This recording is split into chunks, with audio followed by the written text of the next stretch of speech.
Shalom, shalom semua. Puji Tuhan, kita masih terus bisa beribadah di tengah-tengah ketidakpastian dunia ini. Kita terus menyembah Tuhan. Puji Tuhan. Saya punya satu kerinduan supaya penyembahan ini, ibadah ini bukan sekedar ibadah rutin,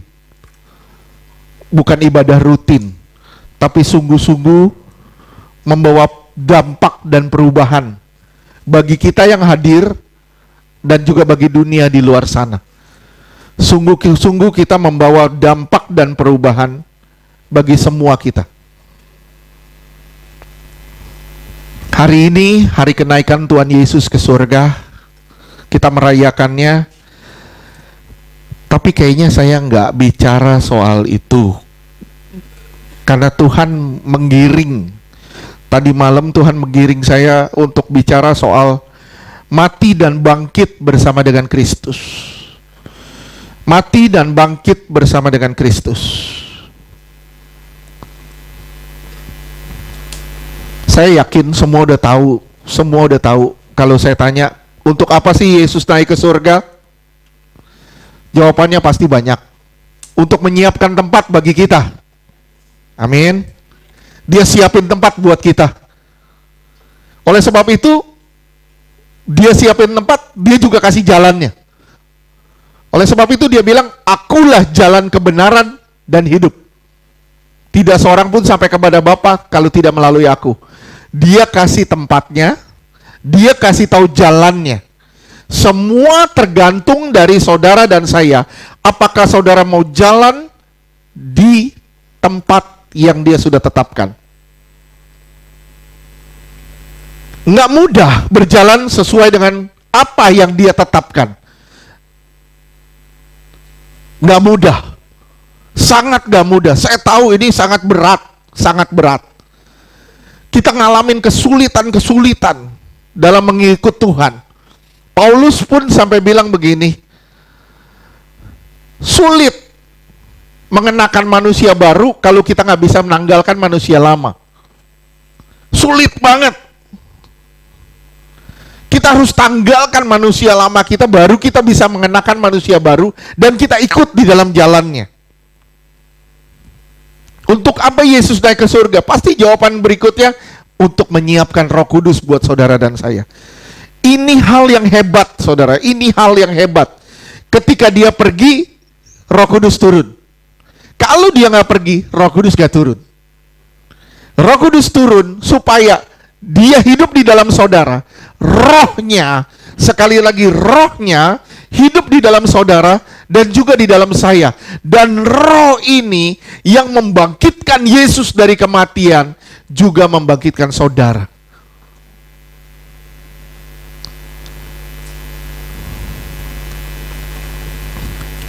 Jadi saya bilang, untuk apa Yesus naik ke surga? Untuk apa Yesus naik ke surga? Hari ini kita akan belajar supaya saudara dan saya hidup di dalam kebangkitan. Sekali lagi, untuk apa Yesus naik ke surga? Supaya saudara dan saya hidup di dalam kebangkitan. Roma 8 ayat 11.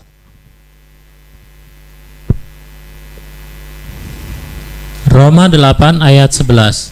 Dan jika roh Dia yang telah membangkitkan Yesus dari antara orang mati diam di dalam kamu, maka Ia yang telah membangkitkan Kristus Yesus dari antara orang mati akan menghidupkan juga tubuhmu yang fana itu oleh rohnya yang diam di dalam kamu.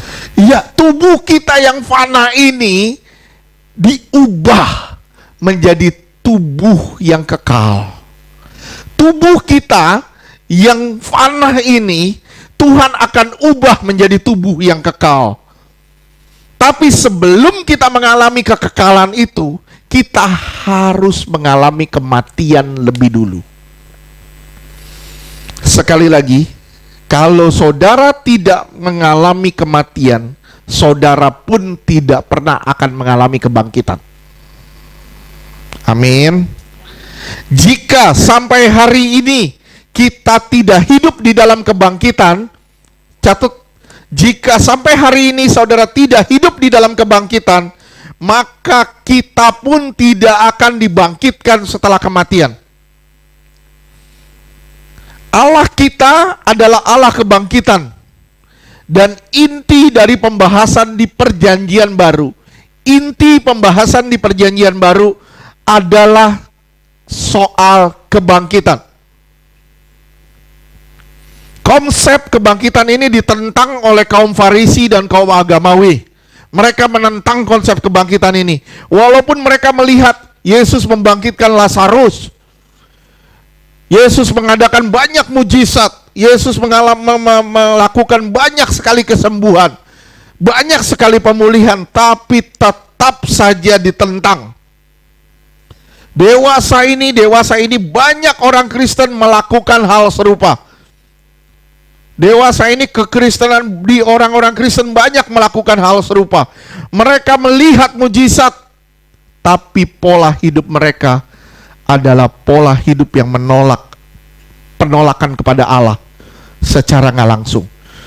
Benar, mereka melihat mujizat, saya melihat mujizat, tapi apakah hidup saya benar-benar hidup yang berkenan kepada Allah? Saudara melihat mujizat, bagaimana pemeliharaan Tuhan. Kalau sampai hari ini saudara masih bisa bernapas, kalau sampai hari ini saudara masih bisa hidup, itu mujizat sebenarnya. Banyak orang nyari oksigen susah banget. Kita dapat oksigen free dari Tuhan. Kita masih bisa bernafas. Itu mujizat. Saudara bisa datang ke Tuhan, saudara mengalami pengampunan. Itu mujizat. Saudara diterima dan saudara bisa panggil dia, ya Aba, ya Bapak. Itu mujizat. Tapi secara tidak langsung banyak sekali orang Kristen yang hidup di dalam penolakan terhadap Allah. Banyak sekali orang Kristen yang hidup di dalam penolakan kepada Allah, walaupun mereka tidak menyadarinya. 2 Timotius 3 ayat 5. 2 Timotius 3 ayat 5. Secara lahiriah mereka menjalankan ibadah mereka. Secara lahiriah saudara melayani, secara lahiriah kita pelayanan, secara lahiriah kita berdoa, secara lahiriah kita baca Alkitab, secara lahiriah kita melakukan ritual. Terus, tetapi pada hakikatnya mereka memungkiri kekuatannya. Jauhilah mereka itu. Pada hakikatnya mereka memungkiri kekuatan Allah yang ada di dalamnya. Kita seringkali seperti itu. Kita hidup semau kita, bukan semau Tuhan. Kalau kita hidup semau kita, kitalah orang yang memungkiri kekuatan Allah. Orang yang menolak Allah dicirikan dengan hidup seperti apa? 2 Timotius 2 mulai dari ayat kedua sampai keempat. 2 Timotius 3 ayat 2. Manusia akan mencintai dirinya sendiri dan menjadi hamba uang. Ego, mencintai dirinya sendiri, nggak pusing dengan orang lain, nggak pusing dengan orang lain. Dia hanya cinta pada dirinya sendiri. Dia menjadi hamba uang, cinta uang.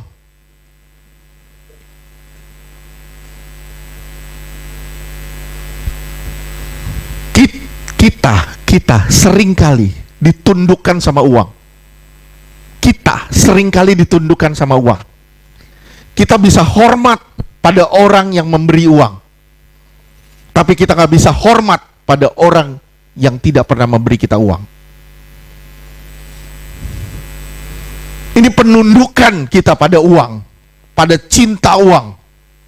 Sebenarnya yang paling utama itu bukan uang.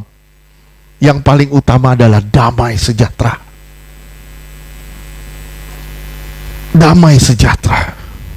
Terus di situ mereka akan membual. Terus mereka akan membual dan menyombongkan diri. Iya, mereka membual dan menyombongkan diri. Hah, lu siapa? Gua siapa? Gua nggak takut sama siapa-siapa. Terus mereka akan menjadi pemfitnah, tukang gosip. Mereka ngomongin orang, jelekin orang terus. Mereka akan berontak terhadap orang tua. Nggak tunduk sama orang tua, lawan terus orang tua. Terus dan tidak tahu berterima kasih. Nggak tahu apa artinya say thank you. Terus? Tidak memperdulikan agama. Nggak pusing dengan agama. Nggak pusing dengan agama. Yang dia pusing adalah bagaimana caranya saya disenangkan. Yang dia pusingkan adalah bagaimana caranya saya disenangkan. Saya adalah raja. Tuhan adalah hamba. Wah, itu banyak sekali kekristenan terjadi hari ini. Banyak sekali. Buktinya mana, Pak? Buktinya. Saudara berdoa, saudara ada kebutuhan, saudara berdoa, Tuhan belum jawab, saudara udah kecewa. Tuhan belum jawab atau Tuhan tidak jawab, kita kecewa. Itu adalah bukti Tuhan adalah hamba kita. Kita hanya mau menyembah apa yang bisa memberi buat kita. Kita hanya mau menyembah apa yang bisa memberi buat kita, dan kita tidak mau menyembah apa yang seharusnya kita beri buat dia. Terus lanjutkan ayat 3. 2 Timotius 3 ayat 3. Tidak tahu mengasihi, tidak mau berdamai. Waduh, benci orang terus. Sakit hati dipelihara. Ini banyak sekali di Kristen begini. Banyak sekali. Tidak tahu mengasihi, tidak mau berdamai dengan orang lain. Nggak mau berdamai dengan orang lain. Ngomong sih gampang, saya mengampuni dia. Selalu saya mengampuni dia. Tapi prakteknya boro-boro. Ngomong gampang, saya mengampuni, saya mengasihi semua orang.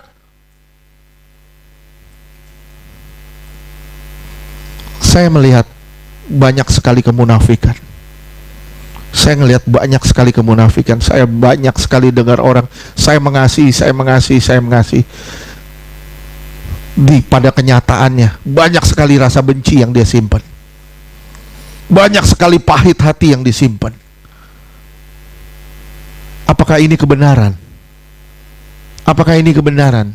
Bukan. Terus Suka menjelekkan orang, tidak dapat mengekang diri. Gak bisa kekang diri. Maunya. Saya mau ini, bablas. Saya mau bikin ini, terserah. Urusan saya, bukan urusan Tuhan. Hidup saya adalah milik saya, bukan milik Tuhan. Terus? Garang, tidak suka yang baik. Nah, tuh garang.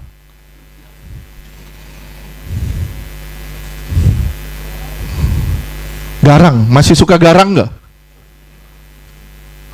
Kerjaannya marah terus, ngomel terus, kerjanya ngedumel terus, marah-marah terus. Saya bilang ya, orang kayak gini tidak akan lihat kemuliaan. Ya, kalau saudara belajar mengekang mulut, saudara akan belajar mengekang diri saudara seutuhnya. Kekang mulut kita dari amarah. Jangan ngomel terus, diem. Ada waktunya kita diem dan berdoa. Ada waktunya kita bicara dan menegur. Tidak semuanya diselesaikan dengan perkataan. Saudara ngomel hanya membuat orang sakit hati. Betul gak sih? Nggak buat orang berubah. Saudara ngomel hanya bisa membuat orang munafik dan tidak bisa membuat orang tulus. Tapi ada waktunya kita harus mundur dan berdoa. Terus 2 Timotius 3 ayat 4. Suka mengkhianat, tidak berpikir panjang, berlaga tahu. Suka mengkhianat artinya tidak setia. Nggak ada kesetiaan. Dalam apa, Pak? Dalam rumah tangga nggak ada kesetiaan. Di dalam pelayanan juga nggak ada kesetiaan. Berkhianat. Di dalam segala hal berkhianat. Tapi banyak kali kita nggak sadar kita berkhianat. Betul nggak sih? Tuhan mau kita berubah loh. Terus? Lebih menuruti hawa nafsu daripada menuruti Allah. Berlaga tahu, so pinter. Menuruti hawa nafsu daripada menuruti Allah. Gak tunduk pada kehendak Allah. Allah punya otoritas. Allah itu Allah. Allah itu Tuhan. Dia itu Raja yang harus ditunduki dan harus dipatuhi. Amin. Ini adalah ciri orang-orang yang tidak hidup di dalam kebangkitan. Saya bilang ya sekali lagi, 2 Timotius 3 ayat 2 sampai 4 ini adalah ciri orang-orang yang tidak hidup di dalam kebangkitan. Kenapa? Karena mereka tidak pernah mengalami kematian. Kematian dan kebangkitan adalah dua hal yang berkaitan erat, dan dua hal ini menjadi dasar dari kekristenan, terutama di dalam perjanjian baru. Saudara pelajari perjanjian baru, saudara akan ketemu satu hal, namanya mati bangkit. Itu aja. Gimana caranya saudara mati supaya saudara bangkit? Jika seorang ingin hidup dalam kebangkitan, jika saudara ingin hidup di dalam kebangkitan, saudara harus lebih dulu mengalami kematian. Tanpa kematian tidak pernah akan ada kebangkitan, dan tanpa kebangkitan tidak akan ada hidup yang kekal. Siapa di sini pengen hidup dalam kebangkitan? Semua? Semua? Saudara harus mati dulu. Saudara gak akan pernah hidup di dalam kebangkitan, artinya hidup yang baru, kalau saudara gak ngalamin kematian lebih dulu.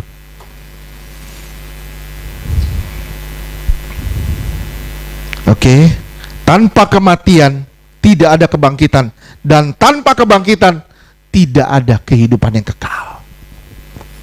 Harus mengalami kematian lebih dulu, baru saudara mengalami kehidupan yang kekal. Matius 27 ayat 51 sampai 53. Ini Tuhan menyatakan diri sebagai Allah yang bangkit. Ini satu perkara yang luar biasa yang terjadi pada waktu Yesus bangkit. Pada waktu Yesus bangkit dari antara orang mati. Terus baca. Matius 27 ayat 51. Dan lihatlah, tabir bait suci terbelah dua dari atas sampai ke bawah, dan terjadilah gempa bumi, dan bukit-bukit batu terbelah. Bukit-bukit batu terbelah. Terus 52. Matius 27 ayat 52. Dan kuburan-kuburan terbuka, dan banyak orang kudus yang telah meninggal bangkit. Lihat ya, orang kudus yang sudah meninggal bangkit. 53. Matius 27 ayat 53. Dan sesudah kebangkitan Yesus, mereka pun keluar dari kubur, lalu masuk ke dalam kota kudus dan menampakkan diri kepada banyak orang. Saya yakin pada waktu peristiwa itu, ini gempar banget. Banyak ibu-ibu di jalan pada pingsan. Betul gak sih? Bisa bayangin, orang kudus yang misalnya kemarin baru mati, tiba-tiba kuburnya terbelah, keluar, ketok rumah orang, terus salaman. Pak Yogo paling senang kalau salaman. Terus datang ke kota kudus, ke Yerusalem. Saya yakin ini banyak orang pingsan, banyak orang kabur. Kenapa? Orangnya sudah meninggal, tiba-tiba hidup lagi. Ini satu perkara yang luar biasa. Dan luar biasanya hal ini terjadi di hari Sabat. Hari Sabat orang nggak boleh bikin apa-apa. Kubur-kubur terbuka, didiemin aja terbuka, karena mereka tidak boleh bekerja. Jadi kuburnya tetap terbuka, dan orang-orang kudus keluar keliaran di jalan-jalan.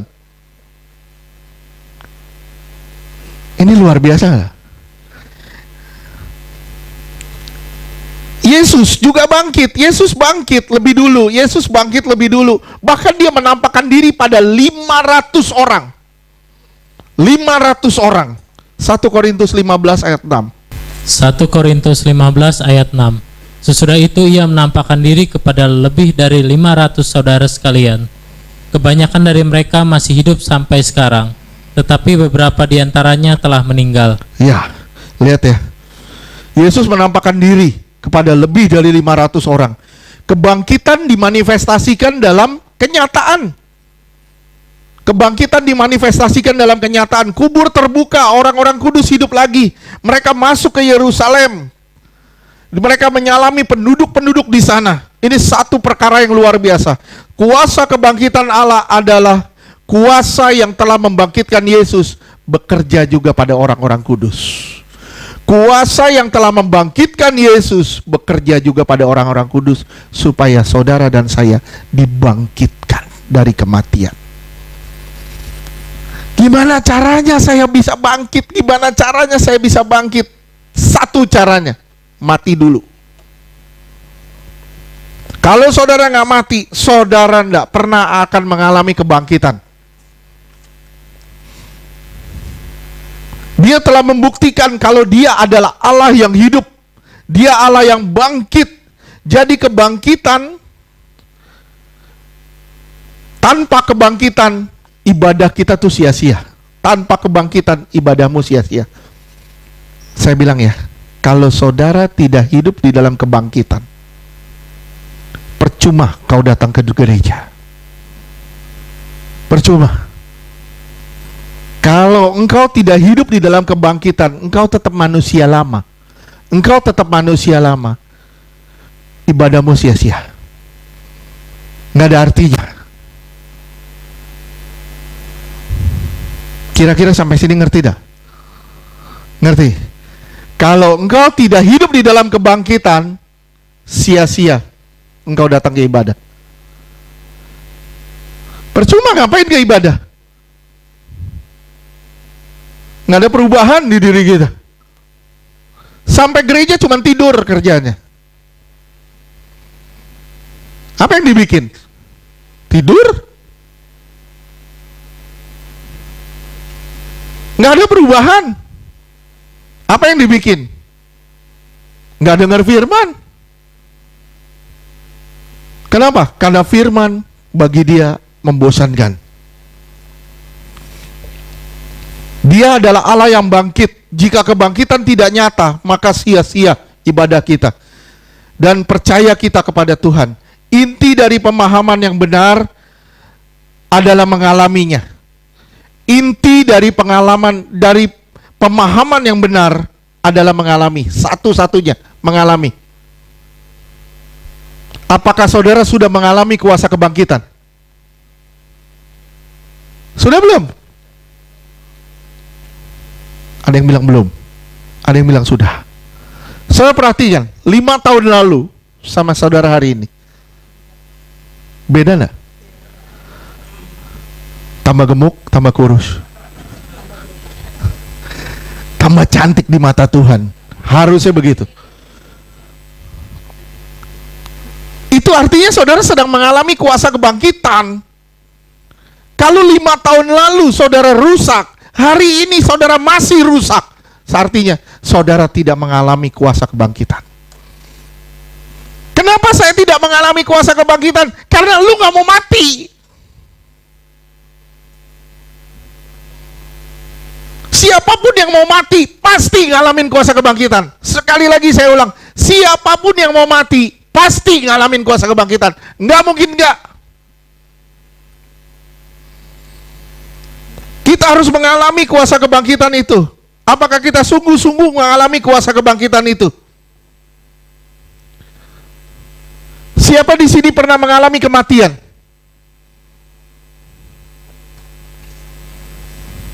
Pernah mati nggak? Ada yang pernah mati nggak?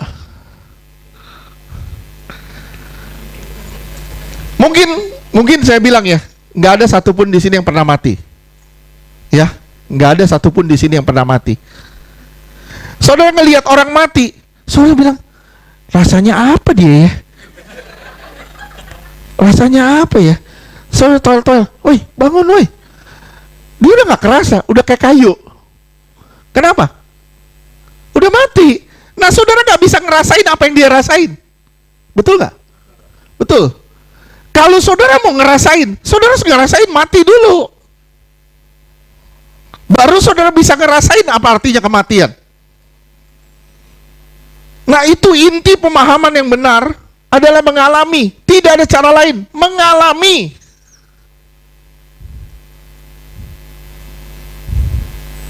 Jika kita tidak mengalami kematian dan kebangkitan, maka pemahaman kita terhadap kematian dan kebangkitan hanya sebatas definisi dan pengetahuan belaka.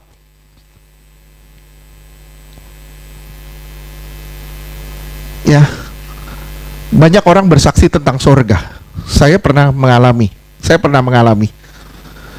nggak usah cerita lagi di sini, tapi sedikit aja. Kalau surga bagus gak? Surga bagus gak? Bagus gak? Ada apa di sana? Ada taman. Bunganya bagus-bagus. Bunganya bagus-bagus gak? Bagus. Bunganya bagus ya? Bagus ya?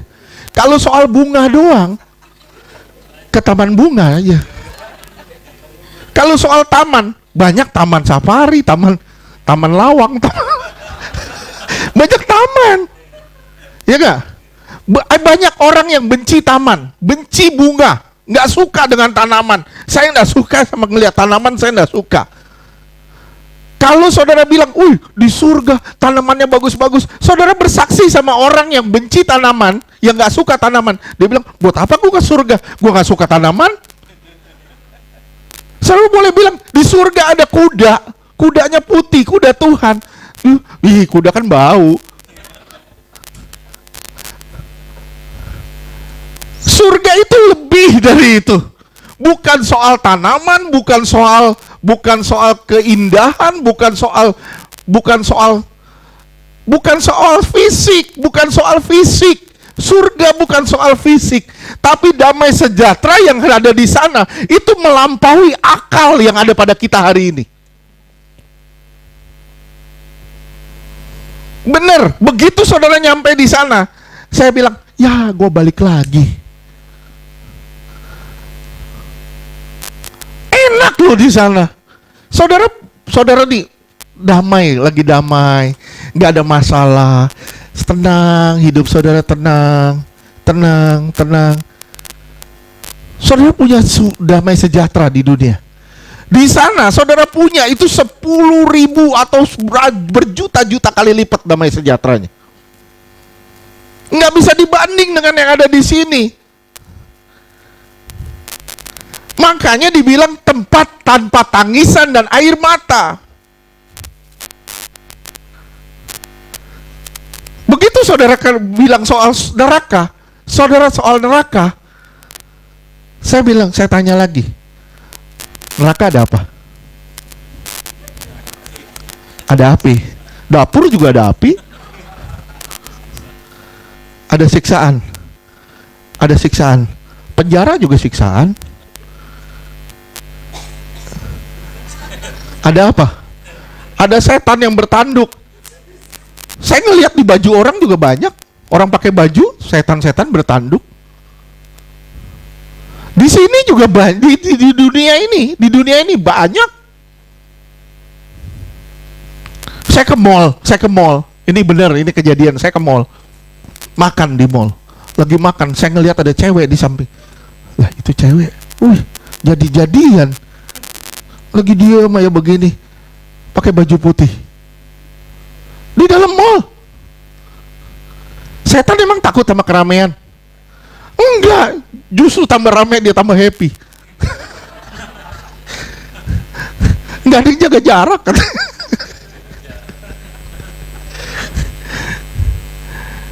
Konsep kita tentang surga, tentang neraka itu masih awang-awang. Kenapa? Karena kita nggak mengalami, betul nggak? Kalau saudara pernah mengalami, misalnya saudara pernah mengalami seperti saya mengalami, saudara baru tahu itu konsep surga begitu, konsep neraka begitu. Nah, kita harus mengalami yang namanya konsep kematian. Kalau saudara mengalami konsep kematian, baru saudara mengalami konsep kebangkitan. Benar nggak kita sudah hidup di dalam kebangkitan? Kalau saudara nggak mengalami konsep kematian, saudara tidak pernah akan mengalami kebangkitan sampai kapanpun.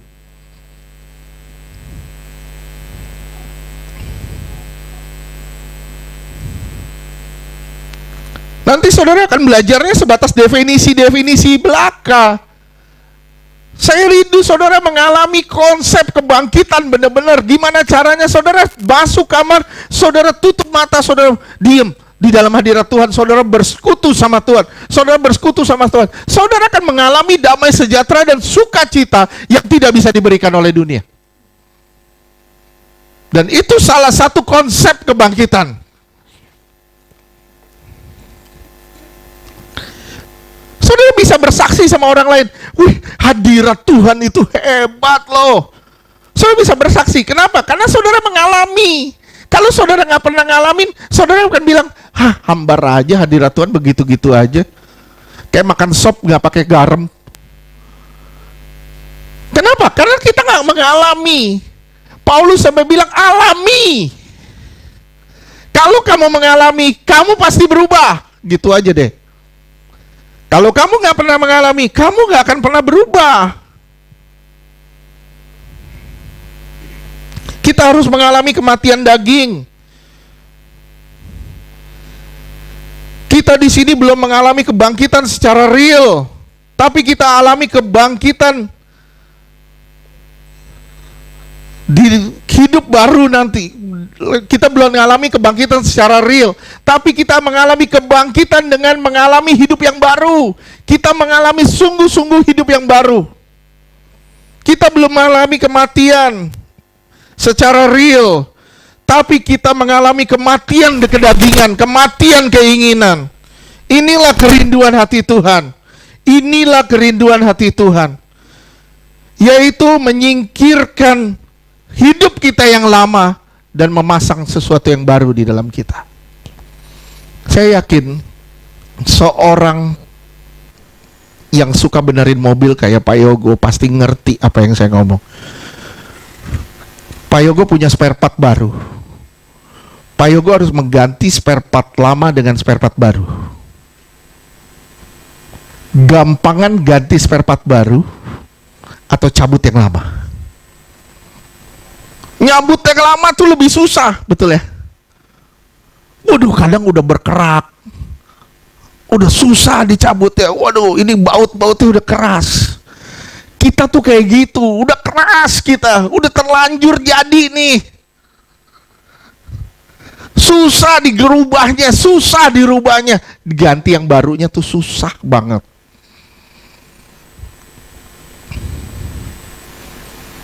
Susah lo menyingkirkan yang lama, memasang yang baru.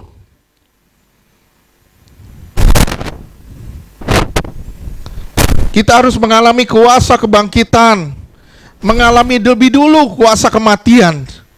Roma 6 ayat 4. Roma 6 ayat 4. Dengan demikian kita telah dikuburkan bersama-sama dengan Dia oleh baptisan dalam kematian, supaya sama seperti Kristus telah dibangkitkan dari antara orang mati oleh kemuliaan Bapa, demikian juga kita akan hidup dalam hidup yang baru. Ya, ini dia konsep kebangkitan tuh.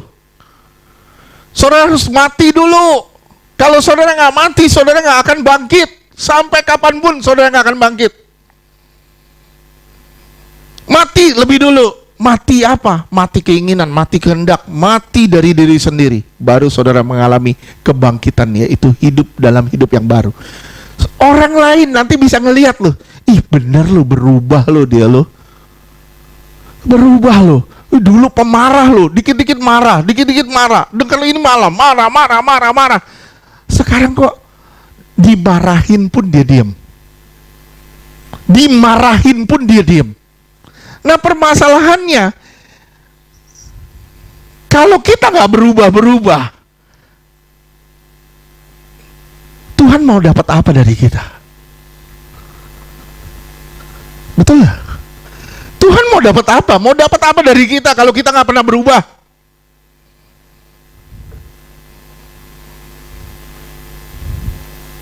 Kita teriak-teriak soal berkat. Tuhan berkati, Tuhan berkati, Tuhan berkati. Tuhan teriak-teriak sama kita, lu berubah, lu berubah, lu berubah. Kita teriaknya beda, Tuhan berkati, Tuhan berkati, Tuhan teriaknya berubah, berubah, berubah. Kita nggak pernah mau berubah. Kita nggak pernah hidup di dalam kebangkitan. Kenapa? Karena kita nggak pernah hidup di dalam kematian. 2 Korintus 5 ayat 4. 2 Korintus 5 ayat 4. Sebab selama masih diam di dalam kemah ini, kita mengeluh oleh beratnya tekanan, karena kita mau mengenakan pakaian yang baru itu tanpa menanggalkan yang lama.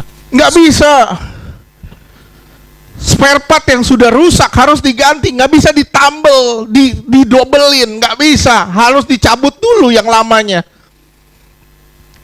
Spare part lama harus dicabut dulu, baru bisa dipasangkan spare part baru. Nggak bisa ditambel dua-dua, nggak bisa.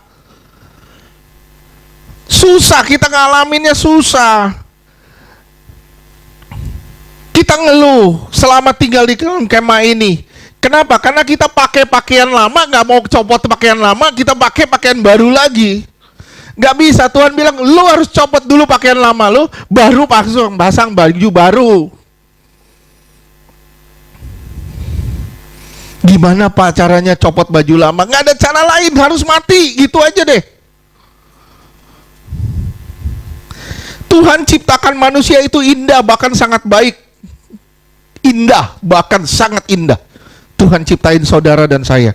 Kejadian 1 ayat 25 dan 31. Kejadian 1 ayat 25. Allah menjadikan segala jenis binatang liar dan segala jenis ternak dan segala jenis binatang melata di muka bumi. Allah melihat bahwa semuanya itu baik. Ya, waktu Tuhan menciptakan langit, bumi, sampai binatang, Tuhan bilang semuanya baik. Tapi waktu Tuhan menciptakan manusia, ayat 31. Kejadian 1 ayat 31. Maka Allah melihat segala yang dijadikannya itu sungguh amat baik. Ketika manusia dijadikan, Tuhan bilang sungguh amat baik. Kenapa? Karena kalik Allah ada di situ, gambar Allah ada di situ. Seorang pelukis, pasti dia punya satu lukisan favorit. Pasti dia punya satu lukisan favorit. Dan lukisan favorit itu dia bilang sungguh ini sangat baik dan sungguh ini sangat berharga. Nah, yang dilihat sungguh sangat baik dan sungguh sangat berharga yaitu saudara dan saya. Yaitu kita yang dilihatnya sungguh sangat baik. Tapi iblis masuk di dalam lewat dosa, iblis masuk lewat dosa merusak semua yang sangat baik itu. Iblis masuk lewat dosa, dia rusak semua yang sangat baik itu. Waduh, mulai deh kacau semuanya. Semuanya jadi rusak. Oleh sebab itu pemulihan harus terjadi. Pemulihan harus terjadi. Gimana cara pemulihannya terjadi? Nggak ada cara lain. Lahir baru. Lahir baru. Oleh sebab itu tidak ada cara lain, baptisan itu harus diselam. Kenapa? Karena itu adalah lambang penguburan dan kebangkitan itu hidup yang baru. Itu perlambangnya. Orang dikubur nggak mungkin cuma disiram kepalanya. Nggak mungkin. Orang dikubur, saya kubur dia, mayat saya kubur, saya siram kepalanya pakai tanah, udah selesai. Nggak bisa, dia harus dimasukin ke dalam tanah, ditutup, supaya dia bisa dibangkitkan dengan hidup yang baru. Oke, sampai sini ngerti? Oleh sebab itu pemulihan harus terjadi lewat lahir baru. Artinya saudara dan saya harus dicipta ulang. Dicipta ulang. Kolose 3 ayat 10. Kolose 3 ayat 10. Dan telah mengenakan manusia baru yang terus-menerus diperbaharui untuk memperoleh pengetahuan yang benar menurut gambar kaliknya. Iya, kita terus pakai baju baru, kita terus pakai baju baru, dan baju baru ini terus diperbarui. Sampai kita kembali kepada apa? Kepada apa? Kepada gambar kita yang semula. Gambar kita yang semula. Nah, nih si Asyang nih digambar sama Tuhan nih, bagus banget. Iblis datang. Iblis datang. Iblis coret-coret. Iblis coret-coret si Asyang. Coret-coret si Asyang. Nah, dia serahin diri. Dia serahin diri sama Tuhan. Dia serahin diri sama Tuhan. Begitu dia serahin diri sama Tuhan, Tuhan perbaiki gambarnya. Tuhan perbaiki sedikit-sedikit gambarnya. Kalau dia nggak serahin diri, Tuhan bisa perbaikin nggak?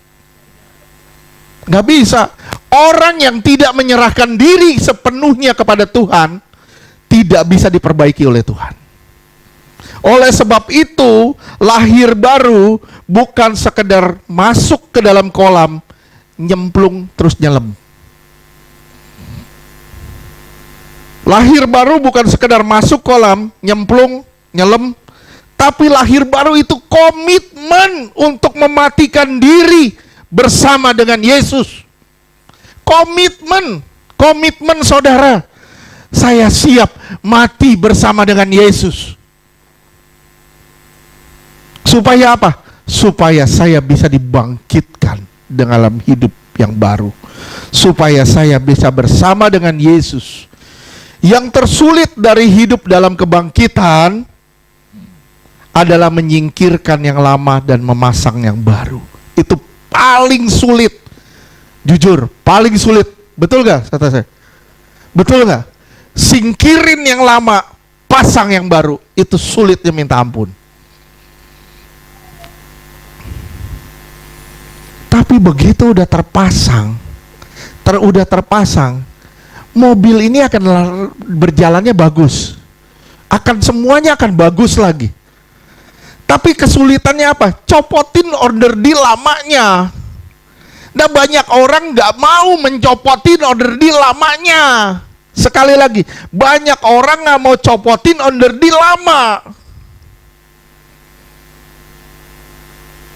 Akhirnya apa? Hidupnya akan tersendat-sendat. Maju nggak, mundur nggak. Hidupnya kayak mobil. Mobil kehabisan bensin. Deret. Nggak bisa jalannya bagus, nggak bisa. Kenapa? Karena nggak total buat Tuhan. Oke lah Pak, saya mau total. Apakah Tuhan langsung berkati saya? Nggak. Totalitas itu bukan untuk berkat. Saya bilang, totalitas bukan untuk berkat. Totalitas pasti diberkati dengan cara apapun. Pasti. Totalitas itu pasti diberkati dengan cara apapun. Filipi 3 ayat 10. Filipi 3 ayat 10. Yang kuhendaki ialah mengenal Dia dan kuasa kebangkitannya dan persekutuan dalam penderitaannya, di mana aku menjadi serupa dengan Dia dalam kematiannya. Iya, aku pingin bangkit loh, jadi hidup yang baru, betul? Tapi harus bersekutu dulu dalam penderitaannya, di mana aku harus serupa dengan kematiannya. Kalau saudara, sekali lagi saya bilang, mau dibangkitkan, tidak ada cara lain, saudara harus mau dimatikan. Saya ulang sekali lagi, kalau saudara sungguh-sungguh mau dibangkitkan, tidak ada cara lain, saudara harus sungguh-sungguh mau dimatikan. Menjadi serupa dengan kematian, artinya mengalami kematian untuk mengalami kuasa kebangkitan. Yang mengubah lebih dulu harus alami kuasa kematian. Kalau saudara mau diubah, mau berubah, saudara harus matiin dulu. Sama kayak gini, ada radio, saudara mau dengerin berita, sementara radio satunya ada lagu. Kadang suara musik lagu ini di radio berikutnya ini lebih besar. Gimana caranya saudara bisa dengar berita? Gimana caranya saudara bisa dengar berita? Matiin yang lagu. Gimana caranya saudara bisa menerima kasih Tuhan? Bagaimana caranya saudara bisa menerima berkat Tuhan? Gimana caranya? Matiin dirimu. Nggak ada cara lain. Nggak ada cara lain. Ya, jadi kehidupan rohani dimulai dengan, saya ulang ya, kehidupan jasmani dimulai dengan Jasmani, kematian daging. Kehidupan jasmani dimulai dengan kelahiran. Betul? Lahir kita dari perut emak kita. Bruk, keluar, itu awal kehidupan. Itu kehidupan muncul. Oke? Dan kehidupan rohani itu dimulai dari kapan? Ketika kita mati bersama dengan Kristus.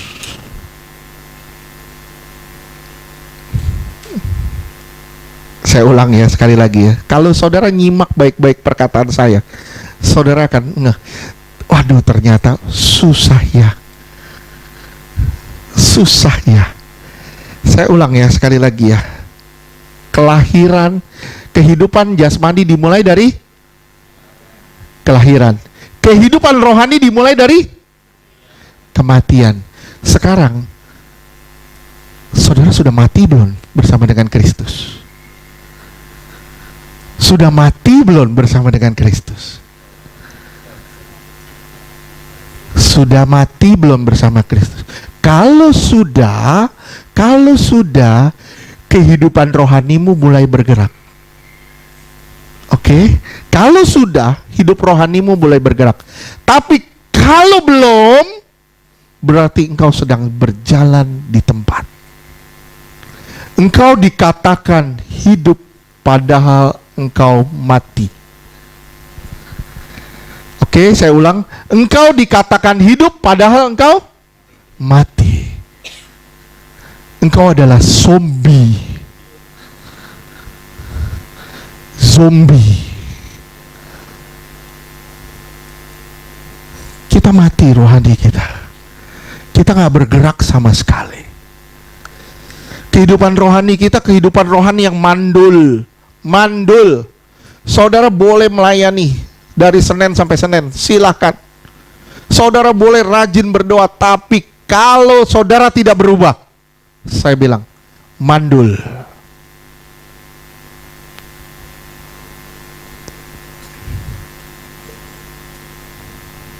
Kita harus mengalami perubahan dulu. Kita harus mengalami perubahan dulu. Baru kita lihat di situ, kita mengalami kehidupan rohani. Sejak kita dilahirkan kembali, bagaimana keadaan rohani kita? Bagaimana keadaan rohani kita sejak kita dilahirkan kembali? Apakah kita benar-benar hidup rohani kita? Ataukah kita masih mati sampai hari ini? Kita harus mengalami kematian daging. Kita lihat ya, pembicaraan Yesus dengan Nikodemus. Yohanes 3 ayat 5 sampai 6. Yohanes 3 ayat 5 sampai 6. Yohanes 3 ayat 5. Jawab Yesus, "Aku berkata kepadamu, sesungguhnya jika seorang tidak dilahirkan dari air dan roh, ia tidak dapat masuk ke dalam kerajaan Allah." Ya, kalau kamu tidak dilahirkan dari air dan roh, ini artinya apa? Kehidupan rohani. Kamu nggak bakal bisa masuk kerajaan Allah. Terus 6. Yohanes 3 ayat 6. Apa yang dilahirkan dari daging adalah daging. Ini kelahiran jasmani. Kalau dilahirkan dari daging adalah daging. Terus. Dan apa yang dilahirkan dari roh adalah roh. Kalau saudara dilahirkan dari roh, saudara adalah manusia roh yang hidup di dalam daging. Manusia roh yang hidup di dalam daging. Terus di situ dibilang, dia nggak paham. Dia bilang, Tuhan, kalau gitu aku mesti masuk ke perut ibuku lagi dong. Tuhan langsung nyela gini di ayat 10. Tuhan langsung nyela gini di ayat 10. Selah. Bukan nyela, selah. Terus Yohanes 3 ayat 10. Jawab Yesus, "Engkau adalah pengajar Israel dan engkau tidak mengerti hal-hal itu?"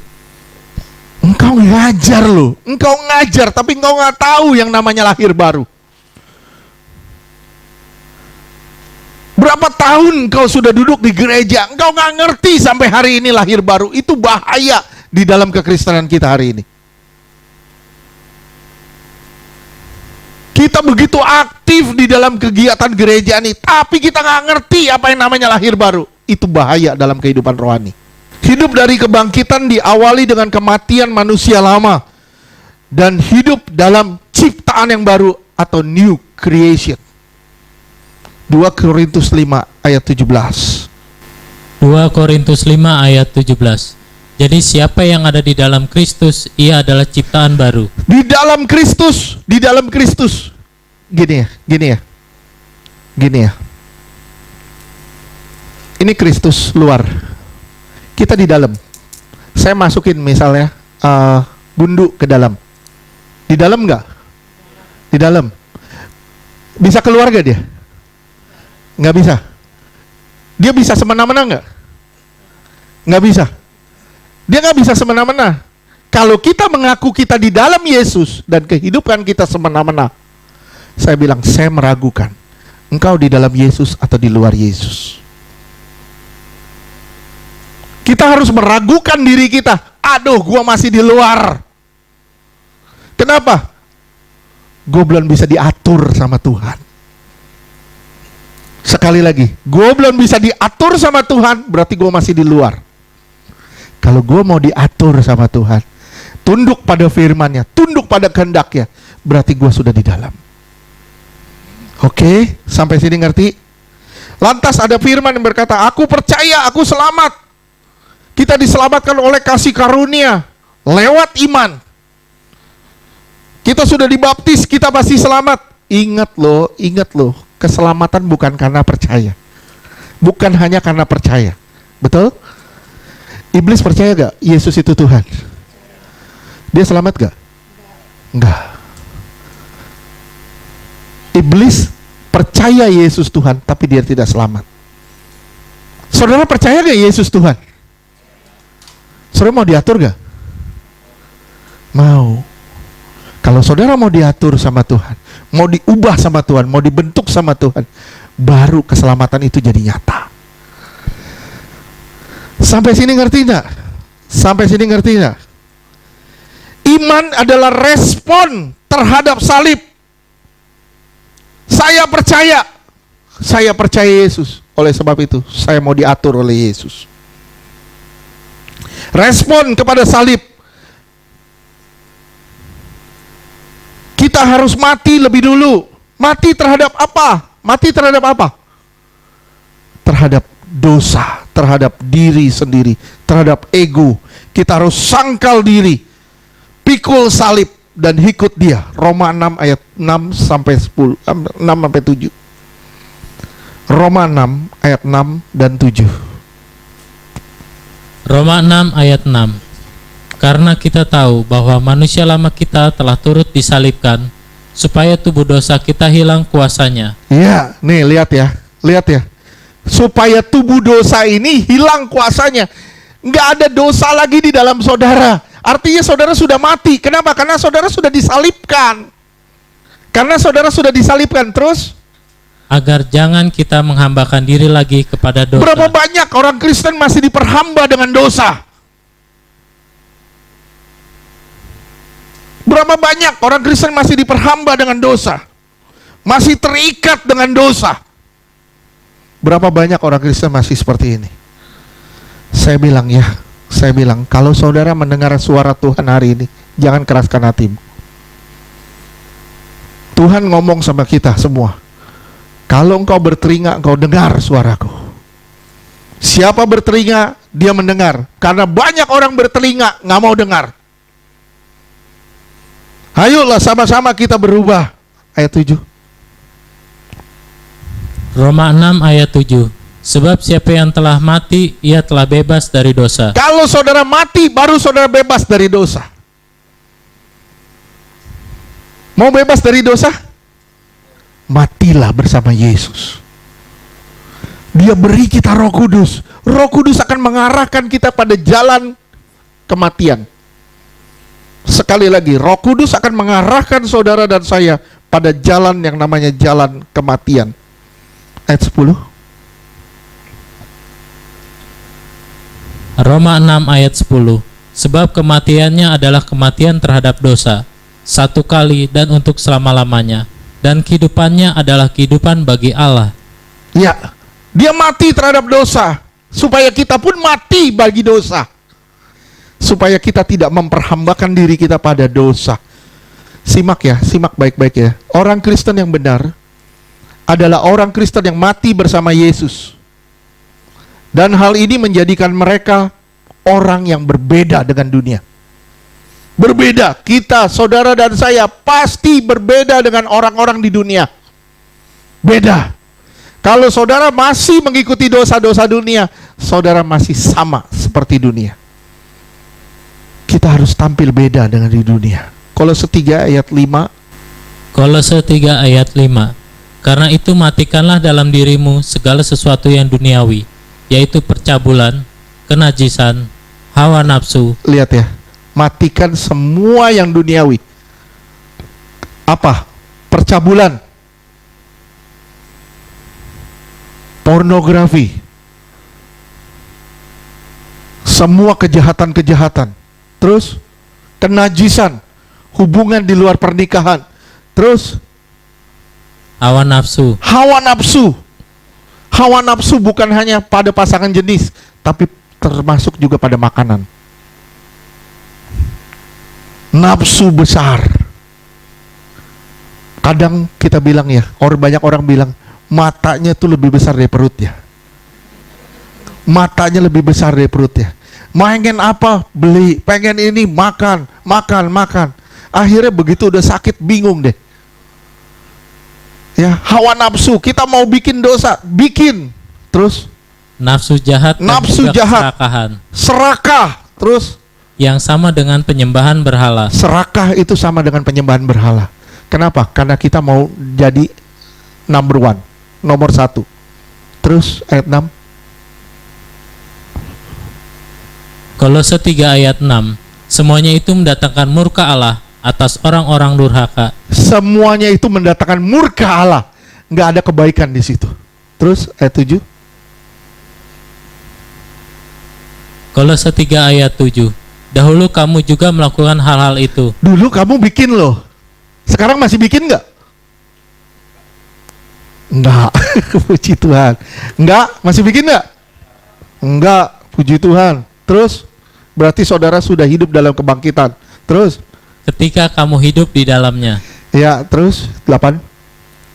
Kolose 3 ayat 8. Tetapi sekarang buanglah semuanya ini. Buang semua ini. Apa tuh? Buang ya. Ya. Buang ya. Ini karakter lama loh. Buang. Apa tuh? Marah. Masih suka marah nggak?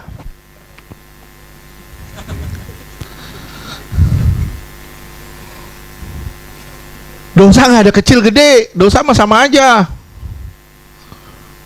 Bangun tidurku terus marah. Apa aja bisa menjadi pancingan buat kita marah. Apa aja. Kenapa? Kenapa kita sering marah? Kayaknya semua ngeselin kita. Kenapa kita begitu? Kenapa? Karena sebenarnya kita nggak puas dengan diri kita sendiri. Jujur saya bilang, amarah itu muncul karena kita nggak puas dengan diri kita sendiri, bukan nggak puas dengan orang lain. Selama saudara merasa puas dengan apa yang saudara punya, saudara nggak perlu marah-marah.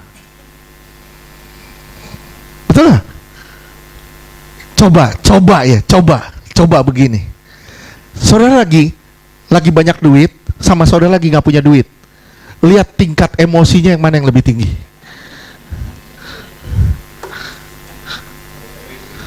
Lagi nggak ada duit, emosi kita tinggi.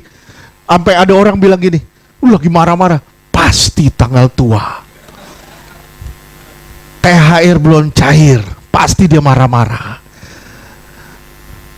Saudara lihat ya, kalau saudara lagi ngadepin masalah, pergumulan, ditekan sama ada beban, bang, tingkat emosi saudara pasti naik. Ya, kenapa? Karena sebenarnya saudara nggak puas dengan diri sendiri. Saya ulang sekali lagi, amarah itu muncul bukan karena orang lain, tapi karena kita nggak puas dengan diri kita sendiri. Kita nggak pernah puas dengan diri kita sendiri. Tapi coba saudara bisa bersyukur. Saudara nggak punya duit, saudara tetap bilang, terima kasih Tuhan, saya bersyukur. Walaupun saya nggak punya. Orang mau jelekin saudara, mau hantem saudara kayak apapun, saudara tetap senyum. Benar gak? Kenapa? Karena saudara sudah puas dengan apa yang saudara miliki. Tidak perlu saudara bawa semuanya jadi emosi. Amin. Terus lanjutkan. Di sini amin. Coba lihat 1 minggu ke depan. 1 minggu ke depan. Nih ya, saya punya istri. Istri punya saya. 1 minggu ke depan kita lihat berapa kali kita kebablasan. Saudara lihat orang-orang di sekitar berapa kali dia marah dalam 1 minggu ini. Kalau ada yang marah dalam 1 minggu ini, bilang sama dia, lu matiin lu daging lu, mati lu nggak bangkit lu. Saya yakin tambah marah. Saya yakin tambah marah. Jadi kalau ada orang marah, bilang apa? Diam aja, udah doain aja. Marah, biarin aja. Kenapa? Yang butuh pertolongan tuh orang yang marah-marah. Betul gak? Yang butuh pertolongan adalah orang yang marah-marah. Nah, yang tidak marah berdoa, dia lagi menolong orang yang marah supaya yang marah bertobat. Oke? Anak nakal gimana, Pak? Anakmu baik, nggak pernah ada yang nakal. Amin. Karena otakmu mau anak begini, begitu, begini, begitu. Otak kita yang maunya anaknya begini, begini, begini, begini. Akhirnya kita emosi. Cobalah tenang. Coba tenang. Ngomong baik-baik sama anak. Nak, jangan gitu, nak. Anaknya masih melakukan, nak, jangan gitu, nak. Naik sedikit. Anaknya masih melakukan, nak, jangan gitu, nak. Anaknya masih melakukan, nangislah kita. Ih, bener loh. Saya dulu mungkin salah satu anak bandel. Tapi saya nggak bisa lihat mama saya nangis. Begitu saya bandel dan saya ngelihat mama saya nangis, saya ikut nangis dan saya berubah karena tangisan mama saya. Jadi kalau anak nakal, nangislah. Kenapa? Biar dia merasakan apa yang kau rasakan. Oke? Ayat 9.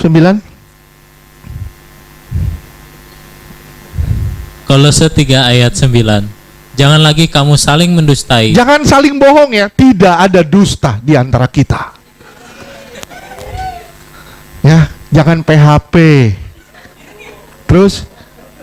Karena kamu telah menanggalkan manusia lama serta kelakuannya. Nah, kalau ada pasangan yang PHP, berarti dia manusia lama. Di PHP-in, semua orang digantung kayak jemuran. Semua dideketin. Saya bilang orang seperti ini patut dikasih nama Spider-Man. Kenapa? Laba. Semua dilabain. PHP semua digantung. Oke? Bahaya ini. Terus ayat 10. Menanggalkan manusia lama dengan segala kelakuannya, ayat 10. Kolose 3 ayat 10.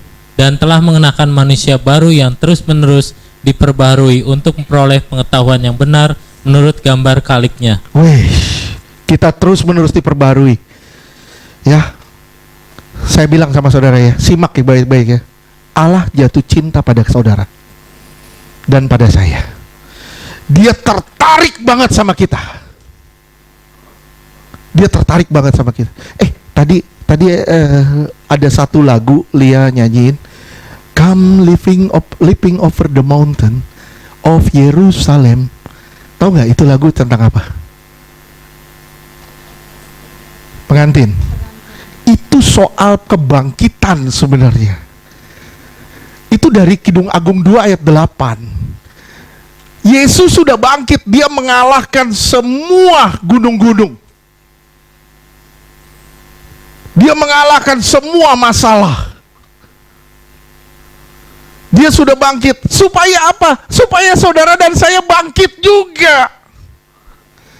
Di Kidung Agung 2 dibilang, lihat, itu dia berlaku seperti kijang, melompat melewati gunung-gunung. Nanti di Kidung Agung berapa? Tuhan bilang sama kita, kamu harus berlaku seperti kijang. Artinya, kamu harus hidup di dalam kebangkitan. Sebagaimana Tuhan bangkit, Tuhan mau saudara dan saya bangkit. Amin. Beri kemuliaan buat Tuhan. Saya bilang sekali lagi sama saudara, Allah jatuh cinta pada kita semua. Amin. Dia tertarik pada kita. Tapi Allah sungguh sangat tertarik pada siapa yang mau diubah. Tuhan sangat tertarik pada saudara dan saya, tapi Tuhan sangat tertarik pada siapapun yang mau diubah sama dia.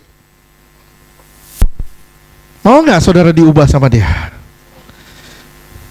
Kita ikut Tuhan berarti kita komitmen untuk lepasin kebiasaan-kebiasaan lama kita yang cepat tersinggung, pemarah, pendendam, dan sebagainya, untuk hidup di dalam pembaruan oleh kuasa Roh Kudus. Roma 8 ayat 13. Roma 8 ayat 13. Sebab jika kamu hidup menurut daging, kamu akan mati. Tapi jika oleh Roh kamu mematikan perbuatan-perbuatan tubuhmu, kamu akan hidup. Kamu mati, baru kamu bisa hidup. Oke, jelas sekarang? Jelas? Mau gak kita hidup dalam kebangkitan? Jadi bukan sekedar saudara percaya, saudara selamat. Saudara mati dulu, baru saudara bangkit. Hidup dalam hidup yang baru. Oke, sampai sini ngerti? Perjuangan terberat saudara dan saya bukanlah menghadapi hutang, bukan menghadapi sakit penyakit, bukan menghadapi masalah, bukan menghadapi anak, bukan menghadapi persoalan, tapi perjuangan terberat kita adalah menghadapi diri sendiri. Betul nggak? Berat loh ngadepin diri kita sendiri. Betapa kita ngelihat banyak sekali kejahatan di dalam kita yang kita sembunyiin di dalam hati kita. Berat loh kita ngadepin diri sendiri ini. Itu perjuangan terberat kita loh. Siapa hidup di dalam kebangkitan, dia hidup di dalam kemenangan atas dosa. Dan dia menang atas diri sendiri. Orang yang hidup di dalam kebangkitan, hidup di dalam sukacita senantiasa. Simak ya. Orang yang hidup di dalam kebangkitan adalah orang yang hidup di dalam sukacita senantiasa. Tapi orang yang tidak hidup di dalam kebangkitan, hidupnya susah senantiasa. Bisa ngerti ya? Bisa paham ya? Kalau saudara hidup dalam kebangkitan, saudara hidup dalam sukacita. Mau ada uang, mau nggak ada uang, mau ada masalah, nggak ada masalah, saudara tetap sukacita. Dan takaran sukacitanya tidak berubah. Kalau saudara tidak hidup di dalam kebangkitan, saudara akan susah dengan banyak hal. Punya duit susah, digerogotin gua nih. Nggak punya duit susah. Ada nasi susah, nggak ada nasi susah. Semua serba susah. Oleh sebab itu, bersukacitalah senantiasa. Filipi 4 ayat 4. Filipi 4 ayat 4. Bersukacitalah senantiasa dalam Tuhan. Sekali lagi kukatakan, bersukacitalah. Ditekankan 2 kali. Pertama dia bilang, bersukacitalah senantiasa dalam Tuhan. Terus ditekan sekali lagi aku katakan, bersukacitalah. Bersukacita ini adalah keharusan, dan bersukacita adalah ciri orang yang hidup dalam kebangkitan. Sekali lagi saya bilang, sukacita terampak dari muka kita. Muka seseorang berubah karena sukacita dan karena kamera. Oke. Ya. Ini sebagai penutup. Penutup. Ubah masalahmu jadi satu pengalaman rohani. Ubah apa yang kau hadapi sekarang, masalah kita, jadi pengalaman rohani. Gimana caranya? Bersukacita, bersyukur dalam segala hal. Ubah masalahmu jadi pengenalan akan Tuhan. Ubah masalahmu jadi pengenalan akan Tuhan. Begitu kita masalah, cari Tuhan, deketin Tuhan. begitu kita tidak bermasalah, kita sudah terbiasa dekat sama Tuhan. Oke? Ubah kekhawatiranmu jadi kekuatan doa. Khawatir, kita lagi khawatir, ubah jadi kekuatan doa yang gak ada taranya. Itu tandanya saudara dan saya hidup dalam kebangkitan. Amin.